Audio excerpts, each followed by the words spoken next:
అభయము అంటే పూర్తి వివరంగా 1 భయానికి లేని స్థితి, ఎటువంటి ప్రమాదం, హాని, అపాయం అన్నదానికి భయం లేని స్థితిని సూచిస్తుంది. 2 రక్షణ భరోసా, ఎవరో ఒకరు ఆశ్రయం ఇచ్చినప్పుడు మనకు కలిగే నమ్మకాన్ని కూడా అభయము అంటారు. 3 ధ్యానంలో లేదా భక్తిలో భగవంతుడి ఆశ్రయానికి వచ్చిన వారికి ఇచ్చే భరోసాను అభయదానం అంటారు.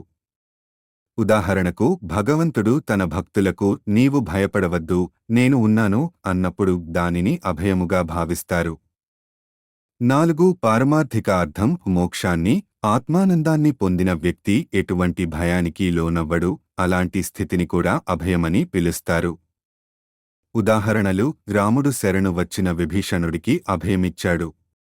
అభయముద్ర దేవతలు చేతి ద్వారా ఇవ్వబడే ముద్ర. ఇది భక్తులకు భయపడకండి అనే సంకేతం. అభయము ఇవ్వడం అంటే రక్షణ ఇచ్చి భయం తొలగించడం.